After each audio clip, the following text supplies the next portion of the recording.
அடுப்பை பற்ற வச்சு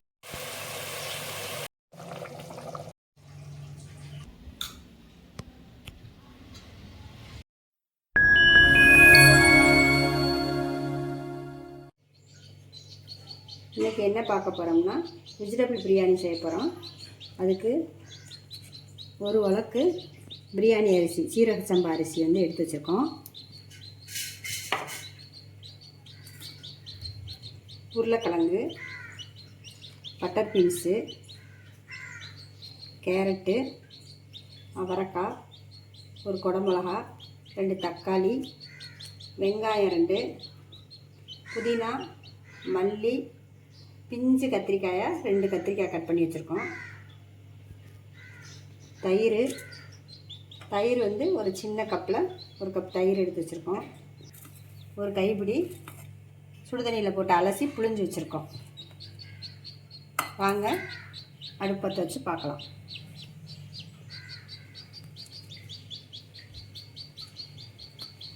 காய்களை வதக்கிறதுக்குள்ள இந்த அரிசி, சீரக சம்பா அரிசியை வந்து நல்லா கழுவி கொஞ்சம் நேரம் தண்ணியில் ஊற வச்சுக்குவோம். அது வதங்குற கருதி ஊறினா போதும், நல்லாயிருக்கும் டேஸ்ட்டாக. நல்லா 2 தடவை கழுவி ஊற வைங்க.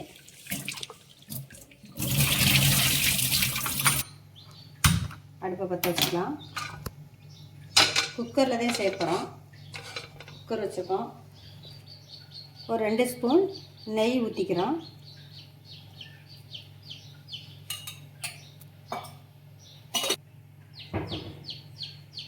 எண்ணெய் ஒரு 2 குழிக்கரண்டி ஊற்றிக்கிறோம்.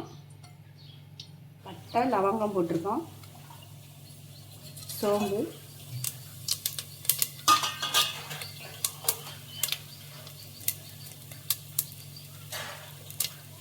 ஏலக்காய் 2 போட்டிருக்கோம். பட்டை கொஞ்சோன்னு, லவங்கம் கொஞ்சோன்னு, பிரிஞ்சி இலை வந்து இந்த போதும்.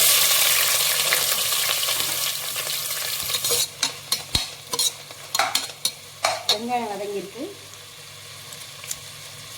பிரிஞ்சி இலை 2 போடுறோம். வெங்காயத்தோட பிரிஞ்சி இலை போட்டு வதக்கினோம்னா டேஸ்ட் நல்லாயிருக்கும்.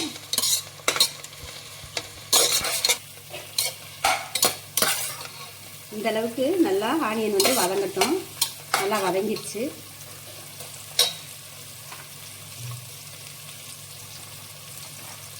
இப்போ பட்டர் பீன்ஸ் போடுவோம்.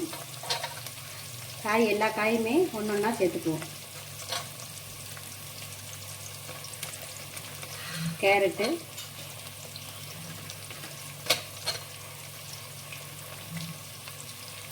உருளைக்கிழங்கு,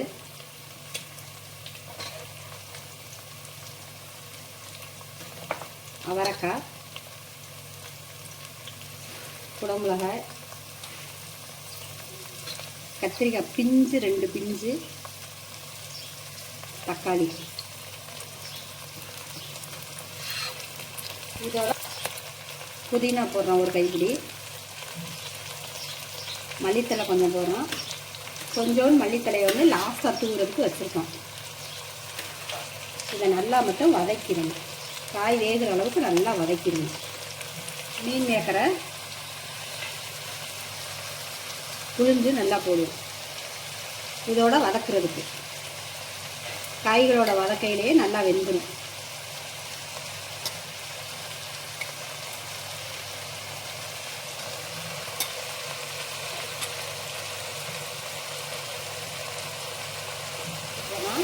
ஒரு 2 ஸ்பூன் கல்லுப்பு போட்டால் கரெக்டாக இருக்கும்.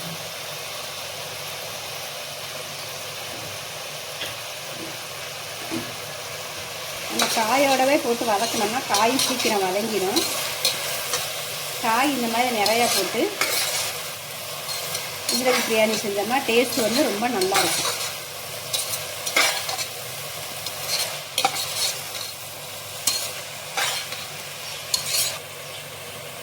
மஞ்சள் தூள் ஒரு 1/2 ஸ்பூன்,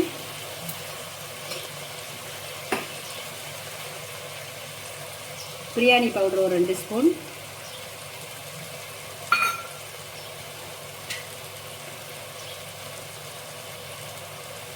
இஞ்சி பூண்டு விழுது 1 ஸ்பூன்,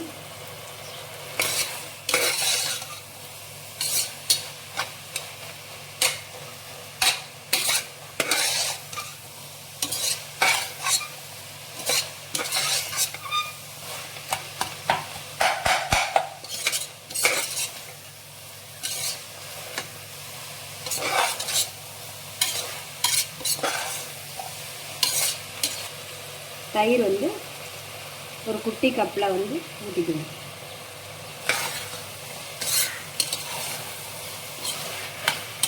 நம்ம தயிர் ஊற்றுறதுனால லெமன் புளியலை.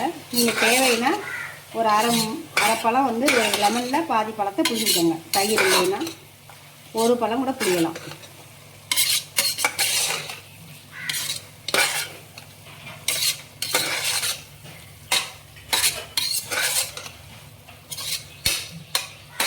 உங்களுக்கு என்ன காய் பிடிக்குமோ உங்களுக்கு பிடிச்ச காயை நீங்கள் சேர்த்துக்கலாம். காலிஃப்ளவர் எது வேணாலும் உங்களுக்கு பிடிச்ச காய்களை சேர்த்துக்கலாம். இப்போ இதில் வந்து 3/4 பங்கு வச்சுருந்தோம் அரிசி வந்து.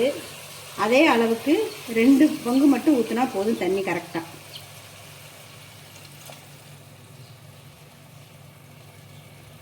அரிசி எந்த அளவு எடுத்தோமோ அதே அளவு 2 பங்கு மட்டும் தண்ணி ஊற்றிருக்கோம். நல்லா கொதிக்கட்டும்.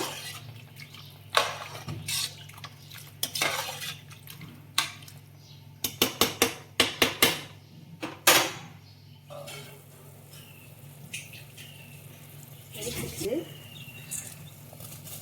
இப்போ அரிசியை சேர்த்துக்குவோம்.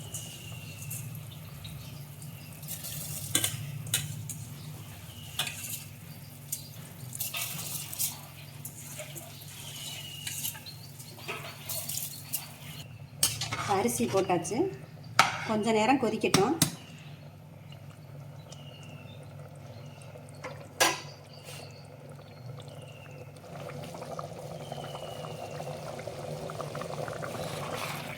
இப்போ வேறு எந்த மிளகாத்தூளோ எதுவுமே சேர்க்கலை. நம்ம குடமிளகாயில் இருக்க காரம், இஞ்சி பூண்டு காரம், இது பிரியாணி பவுடரில் இருக்க காரம் எல்லாமே கரெக்டாக இருக்கும். இப்போ இதை வந்து 10 நிமிஷம் வந்து தம்மில் வைக்க போகிறோம். இதே அளவுக்கு இருந்த பிற்பாட்டு இந்த சோறும் எப்படின்னா சாதமும் இந்த காய்கறியும் இந்த மாதிரி சம அளவு இப்படி வந்த உடனேயே சிம்மில் இருக்கிறதே நல்லா சிம்மில் குறைச்சிருங்க. குறைச்சிட்டு 10 நிமிஷம் மூடி போட்டு மூடிடுங்க.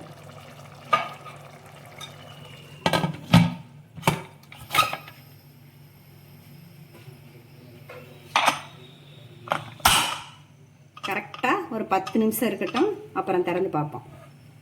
10 நிமிஷம் ஆயிடுச்சு. அடுப்பை ஆஃப் பண்ணிட்டோம்.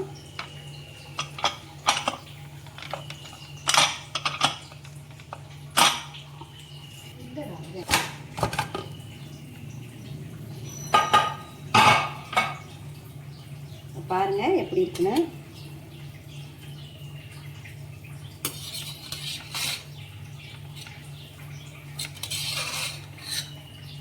நீங்கள் தோசைக்கல் வச்சு ஹீட் பண்ணி அதில் கூட நீங்கள் தம் போட்டுக்கலாம். இப்படி போட்டாலே வந்து கரெக்டாக ரொம்ப சிம்மில் வச்சு போட்டிங்கனாலே கீழேலாம் இந்த ஒட்டாது. நல்லா சூப்பராக இருக்கும்.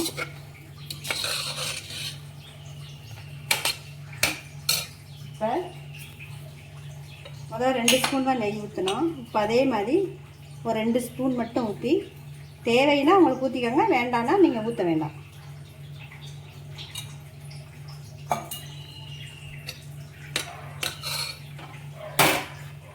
மீதம் இருக்கும் மல்லித்தலையை அப்படி தூவிட்டு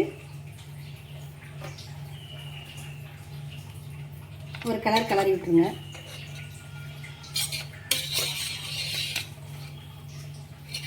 எந்த அளவுக்கு இது பொதன்னு இருக்குன்னு பாருங்கள். நீங்கள் 2 பங்கு தண்ணி வச்சிங்கன்னா இதே அளவுகளோடு இருக்கும்.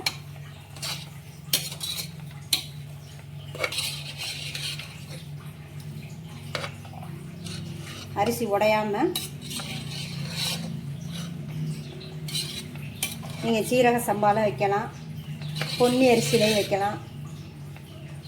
பொன்னி அரிசி இதெல்லாம் வச்சிங்கன்னா தண்ணி வந்து ஒரு 1/2 டம்ளர் சேர்த்து வச்சுக்கணும்.